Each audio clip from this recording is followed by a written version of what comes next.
Everyone, स्वागत है आप सभी का प्यारे से प्लेटफॉर्म पे। तो कैसे हो आप सब? आई होप कि आप सब बहुत अच्छे होंगे और ये वीडियो बहुत ही स्पेशल है वैसे स्टूडेंट के लिए जो अपना एग्ज़ाम 2026 में 12th का देने वाले हैं। ठीक है, तो ये पहली वीडियो बन रही है 2026 वाले स्टूडेंट्स के लिए।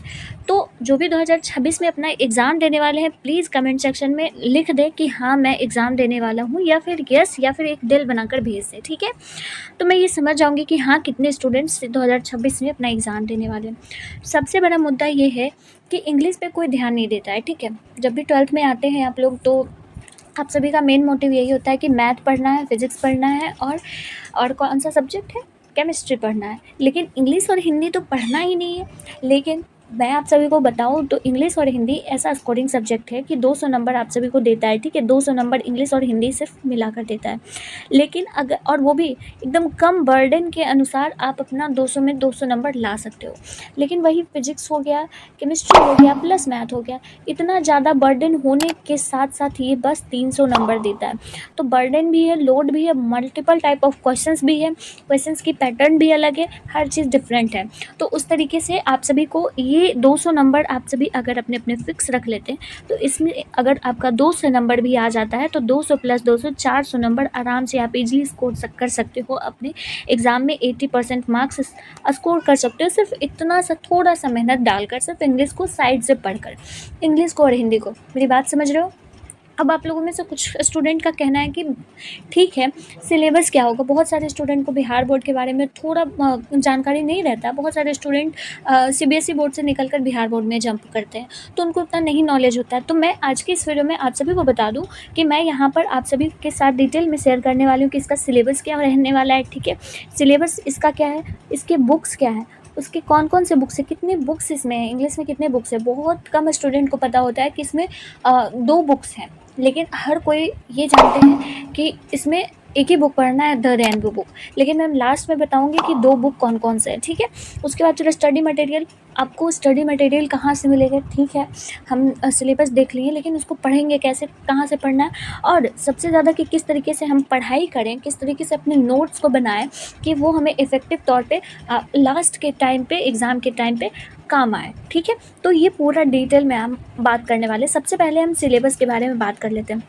देखो, जो आपका बुक है द रेनबो बुक जो है आप सभी का रेनबो बुक जो है ना, यहाँ पर लिखा हुआ है इंग्लिश बुक, जिसको कि रेनबो बुक के नाम से जाना जाता है। तो द रेनबो बुक आपका प्रोज सेक्शन को कंटेन करता है और पोएम को कंटेन करता है। प्रोज सेक्शन में आप सभी के पास जो है कितने चैप्टर है? टोटल 11 चैप्टर है, जिसमें कि आपको सिर्फ और सिर्फ स्टोरी देखने के लिए मिलेगा। ठीक है, और पोएम में आप सभी का 10 चैप्टर है, जिसमें कि सिर्फ और सिर्फ आपको पोएम देखने के लिए मिलेगा, और आपको यहाँ पर रीडिंग सेक्शन नहीं करने हैं। ठीक है, समझ गए?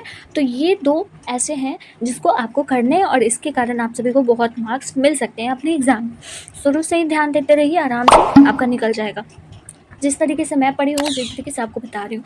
तो सबसे पहले हम डिस्कस करते हैं प्रोज सेक्शन, जो कि स्टोरी वाला चैप्टर जितना है। टोटल 11 चैप्टर हम बताएं, टोटल 11 चैप्टर, जिसमें पहला चैप्टर है इंडियन सिविलाइजेशन एंड कल्चर, दूसरा चैप्टर है Bharat is my home, third chapter है a pinch of snuff, fourth chapter है I have a dream, 5 ideas that have help mankind, the artist 6 chapter है, 7th chapter है a child is born, 8th chapter है how free is the press, 9 chapter है the earth, 10 chapter है India through a traveller size, और 11 chapter है a marriage proposal. तो ये total 11 chapter है जो कि आपके स्टोरी से कंटेन करते हैं। ठीक है, और ये 11 चैप्टर बहुत ही इंपॉर्टेंट है।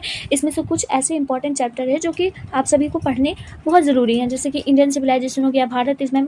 देखो, मैं ऑन द बिलीफ मानूँ कि ये इंग्लिश है, इसमें फिजिक्स का तो कॉन्सेप्ट लगता नहीं है कि हाँ आपको फिजिक्स से इतने ज़्यादा क्वेश्चंस आते हैं तो ये पढ़ लेते हैं, ऐसा कुछ नहीं होता है। लास्ट के मिनट पर, हाँ, ये जब एग्ज़ाम का 1-2 महीना बचा हुआ रहेगा, तो उस टाइम पे बताऊंगी कि हाँ कौन कौन सा इंपॉर्टेंट चैप्टर है, इसको आपको इंग्लिश में भी देख कर जाना है। ठीक है, तो बहुत सारी ऐसी बातें हैं जो कि आपसे मुझे करनी है। तो आप लोग मुझे मेरे चैनल को सब्सक्राइब करके रखिएगा, ताकि मैं आपको हर एक डिटेल टाइम टू टाइम देती रहूँ। ठीक है, अब अगर हम बात करते हैं पोएम वाली चैप्टर, तो पोएम से मैंने कहा कि आप सभी के 10 चैप्टर ऐसे हैं जो कि इंपॉर्टेंट है। तो पहला चैप्टर है sweetest love I do not go, second है song of my self, third है now the leaves are falling fast, 4 और to autumn and epitaph, 5 chapter, 6 chapter the soldier है, 7 chapter Macavity the mystery cat, फायरहैम 8 chapter है, 9 the soldier और 10 जो है वो माय ग्रैंडमदर हाउस है। तो ये टोटल आप सभी का 10 चैप्टर जो है वो पोएम्स है और ये 10 चैप्टर बहुत ही इंपॉर्टेंट है। ठीक है, अब चलिए हम इसके बारे में जानते हैं कि सबसे पहली बात, जो स्टूडेंट तो अपना बुक लिए हुए हैं, इंग्लिश का भी बुक लिए हुए हैं, हिंदी का भी बुक लिए है, तो उनके पास तो बहुत अच्छी अपॉर्चुनिटी है कि वो अपना बुक से भी रीडिंग करके अपना पढ़ सकते हैं। लेकिन जिस स्टूडेंट के पास बुक नहीं है, वो बुक खरीदे ही नहीं है आज तक, मतलब कि अब वो चाहते हैं कि क्या ही इंग्लिश हिंदी को खरीदूँ, क्योंकि पढ़ना तो है नहीं, पढ़ता तो हूँ नहीं। तो मैं सिंपल आप सभी को बता देती हूँ कि अगर आप लोगों ने बुक नहीं खरीदे हैं तो एक ऐप है द रेनबो बुक करके, द 12th इंग्लिश बुक करके है। ठीक है, इसको आप प्ले स्टोर पे सर्च कीजिएगा तो आपको ये बुक मिल जाएगा। ठीक है, वहाँ से आप डाउनलोड कर लोगे, आराम से आपको हर एक चैप्टर का डिटेल में सारे चैप्टर वहीं पे मिल जाएंगे। ठीक है, 1 to A to Z chapter, जितने भी 10 चैप्टर उसमें है, 11 चैप्टर उसमें, सारे चैप्टर आपको मिल जाएंगे। ठीक है, तो पहला बात तो ये क्लियर हुआ कि बुक कौन कौन सा है। 2 बुक आपके हैं, द रेनबो बुक है और द स्टोरी ऑफ इंग्लिश, जिसके बारे में बहुत ही कम स्टूडेंट को पता होता है। द स्टोरी ऑफ इंग्लिश के बारे में बहुत कम स्टूडेंट के पता होता है और इसमें टोटल 6 चैप्टर होते हैं और बहुत ही अच्छे अच्छे चैप्टर होते हैं। इससे भी ऑब्जेक्टिव में 10 प्रश्न पूछे जाते हैं, लॉन्ग भी पूछे जाते हैं, शॉर्ट भी पूछे जाते हैं। तो जितना ये कंटेंट करता है उतना ये भी करता है। ये इसका भी वेटेज जो है वो 20 नंबर तक आराम से होता है। इसके वेटेज जो होते हैं वो 80 वेटेज होते हैं, तो इसके 20 वेटेज ज़रूर होते ही होते हैं। ठीक है, तो ये बात आप लोग नोटिस रखिएगा। रेनबो बुक का हमने आपको PDF यहाँ पे बता दिया कि आपको ये A to Z बुक यहाँ पर मिल जाएगा, तो आप लोग यहाँ पर देख लेना। ठीक है, डाउट क्लियर हुआ बुक का। अब हम ये बात करते हैं कि आप सभी को पढ़ना कैसे है। ठीक है, जब भी कोई चैप्टर पढ़ रहे हैं, जैसे मान लो कोई भी चैप्टर आपने उठाया, तो उसको किस तरीके से पढ़ना है एकदम डिटेल में, ताकि आपको हर चीज़ रिवाइज हो जाए। ठीक है, तो देखो सबसे पहले अगर मान लेते हैं कि आपको इंग्लिश का कोई भी चैप्टर, हम सबसे पहला ही चैप्टर मानते हैं प्रोज सेक्शन का, जो कि स्टोरी है। ठीक है, तो पहला चैप्टर आप सभी का इंडियन सिविलाइजेशन एंड कल्चर है और ये बहुत ही इंपॉर्टेंट चैप्टर है। तो जब भी आप अपने नोट्स बनाइए, एक कॉपी ले लीजिए, इंग्लिश का अभी से ही तैयारी करते रहिए। हर दिन आप कम से कम 1 घंटा इंग्लिश को टाइम दीजिए, 1 आवर इंग्लिश को दीजिए, 1 आवर आप लोग हिंदी को दीजिए। बस इतना ही देना है और इतने में ही आप सभी के 200 नंबर आ जाएंगे आराम से। ठीक है, 200 नंबर। इसमें ज़्यादा टाइम नहीं देना है कि हमको फिजिक्स की तरह 2 घंटा 3 घंटा न्यूमेरिकल बैठ के सॉल्व करना है, ऐसा कुछ नहीं है। बस इतना ही सॉल्व करना है। ठीक है, बस चैप्टर को पढ़ते जाइए। उसको किस तरीके से पढ़ना है, जब चैप्टर को पढ़ लीजिए, यूट्यूब के माध्यम पे बहुत सारे फ्री क्लासेस है, तो वहाँ से भी आप लोग पढ़ सकते हैं, या फिर जहाँ पे भी आपने बैच परचेज़ कर रखे होंगे तो वहाँ से भी पढ़ सकते हैं। मैं भी अपने चैनल पे ये कंप्लीट जो है वो इंग्लिश का पूरा करवाने वाली हूँ, तो अगर आप लोग देखना चाहते हैं तो सब्सक्राइब कर लीजिएगा चैनल को और अपने दोस्तों के साथ भी शेयर कर दीजिएगा। ठीक है, तो जब भी कोई चैप्टर आप पढ़ते हो तो उस चैप्टर को पढ़ने के बाद, लाइन बाय लाइन एक्सप्लेनेशन पढ़ने के बाद, आप लोग उसका समरी देखो। ठीक है, सिंपल मैं बता देती हूँ, यहाँ पर अच्छे से समझ लो आप लोग। जब भी कोई चैप्टर पढ़ते हो तो उसमें आप लोग सबसे पहले उसकी समरी को देखो। ठीक है, पहले लाइन बाय लाइन एक्सप्लेनेशन देख लिए, उसके बाद समरी देख लिए, उसके बाद टाइप ऑफ स्टोरी कि वो किस तरीके का स्टोरी है या फिर पोएम है। देखिए, इंडियन सिविलाइजेशन एंड कल्चर जो है वो एसे है, पोएम है, शॉर्ट स्टोरी है, क्या है ये बताना जरूरी है। तो इंडियन सिविलाइजेशन और कल्चर जो है वो एक तरह का एसे है, तो ये भी इंपॉर्टेंट है, ऑब्जेक्टिव में बहुत बार पूछा जाता है, समरी में भी बहुत हेल्प होता है। थीम ऑफ द स्टोरी, जो भी स्टोरी पढ़ रहे हैं या फिर पोएम पढ़ रहे हैं तो उसका थीम क्या है, आप उस पोएम से या उस स्टोरी से क्या समझ रहे हैं, क्या आप उस दूसरे को समझा सकते हैं, आप अपने दोस्तों को समझा सकते हैं। तो ये थीम जानना बहुत ज़रूरी है। अगला है कि ऑब्जेक्टिव टाइप, आप उसके बाद उसका ऑब्जेक्टिव ज़रूर कीजिए। ऑब्जेक्टिव टाइप आपको क्वेश्चंस प्रैक्टिस करनी है, क्योंकि आपको पता है 50-50 का वेटेज होता है।